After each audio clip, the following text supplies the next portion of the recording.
Ever wondered why some major cities have been left abandoned? From scary ghost stories to creepy urban legends and scary theories, these are the top 5 largest cities left abandoned overnight. Coming in at number 5, we have Tianducheng, China. Tianducheng is a town in the suburbs of Hangzhou, China, whose construction began around 2007. Built as an enormous luxury housing development, Tianducheng emulates the famous French City of Lights in everything, from the period-correct architecture to the 300-foot-tall miniature Eiffel Tower. It even has a replica fountain from the Luxembourg Gardens. The city centre is an abandoned copy of Paris that even features the Eiffel Tower, which is 1/3 of its original size. With a capacity for over 100,000 residents, the city has remained mostly abandoned except for the employees of a nearby French-themed amusement park, according to City Lab. Tianducheng lacks much of what Paris has to offer though, including people. The lack of people is mostly attributed to its odd location, as Tianducheng is surrounded mostly by farmland and odd dead-end roads that snake throughout the countryside. When it first opened its gates more than a decade ago, it was described as a ghost town. While many of its homes remain vacant, the population has grown into the thousands,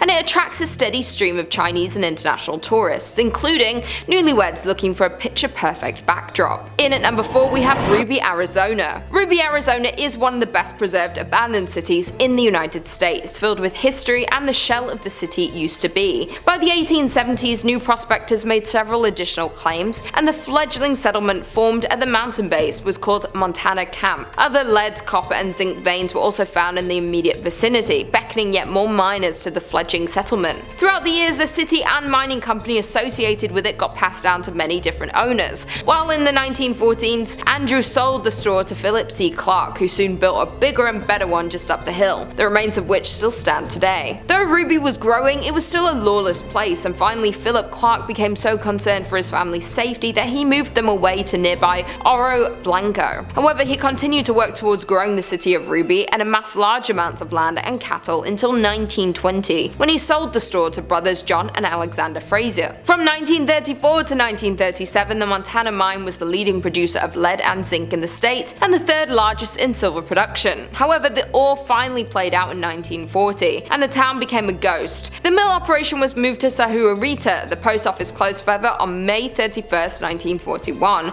though no records exist on the dollar amount taken from the Montana mine. One estimate puts the total for the Oro Blanco district at more than 10 million for the period between 1909 and 1949. The Ruby mines remained intact until 1970, when they finally collapsed. For decades, the area remained private because no access was allowed to anyone other than the owners. Ruby has suffered from vandalism and theft often. Today, Ruby remains private, owned by a couple of different families working to preserve the town and make it into a recreational area. The good news is they now allow visitors. The old settlement continues to boast more than 24 buildings. Only Vulture City rivals it in the number of remaining structures in a ghost town mining camp. In at number 3, we have Wittenoom, Australia. Located 1,400 miles northeast of Perth, Australia, lies Wittenoom, a former blue asbestos mining town that has since been named the largest contaminated site in the southern hemisphere. Despite signs warning people to keep away, thousands of tourists visit each year, much to the risk of their own health. Up until the 1930s, the area surrounding Wittenoom was largely unused, until Langley Hancock discovered blue asbestos crocodylite in an area, unknowing at the time, but this is the most dangerous type of asbestos. It was typically used in rope lacking and pipe insulation, as well as in cement sheets and for ceiling tiles. During the 1950s, Wittenoom was the area's largest settlement, with a peak population of an estimated 20,000 coming and going from the town. For over a decade, Wittenoom was the only supplier of blue asbestos in Australia, exporting 150,000 tons. In 1966, the Wittenoom Gorge mine was closed due to unprofitability and increasing concerns over the health of miners. The following year, Australia banned the mining of blue asbestos. Of those who worked and resided in the town, over 2,000 have since died from illnesses caused by asbestos, including lung cancer, asbestosis, and mesothelioma. In 2007, the town was completely delisted, meaning it was completely shut down and then removed from the map. The town has literally been wiped from the map. Local tourist brochures just leave a vague blank area where Wittenoom actually is, and the national park don't feature the town despite covering everywhere else within a 1,000-kilometer radius. Coming in at number 2, we have Ashgabat, Turkmenistan.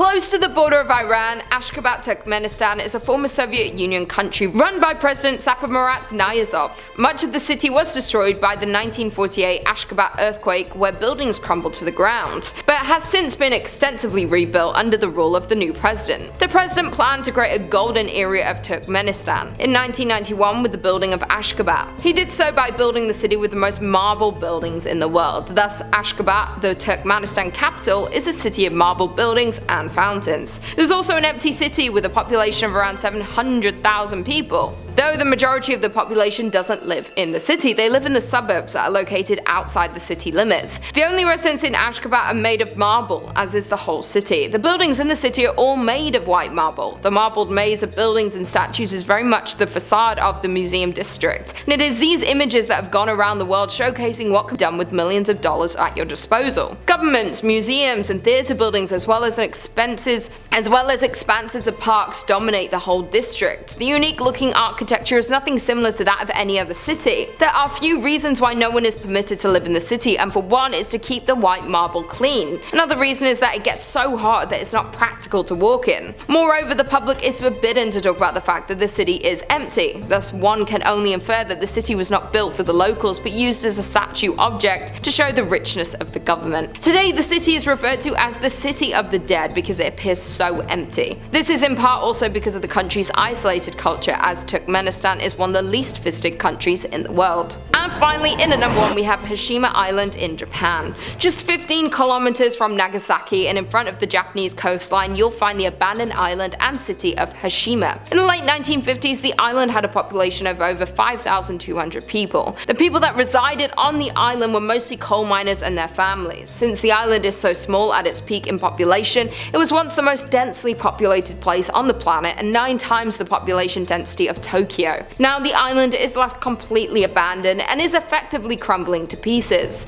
The coal mining facility was previously called Battleship Island because its buildings and seawall make it resemble a warship. As for the island's fate, it was abandoned in the 1970s when petroleum fuels made coal obsolete. The island was built by Korean and Chinese prisoners who were forced to work after World War II. The conditions of these forced laborers were hard, and some never made it back home. The people who worked here named the island Jail Island or even Hell Island. In 1974, the mine started to run out of coal and people left the island. Soon the island's uninhabited parts were reclaimed by nature. The weather conditions started affecting the concrete and buildings started falling apart. Sometimes people camped out here, but that was a very dangerous thing to do. The government wanted to discourage people from going over on their own, and therefore decided to open it to the public. Even though tourists are allowed to visit the island today, the echoes of the past still linger here. Fishermen who sail near the island claim they have seen strange flickering lights in the buildings, even though the island has no electricity. Strange noises have been heard and cold spots have been felt.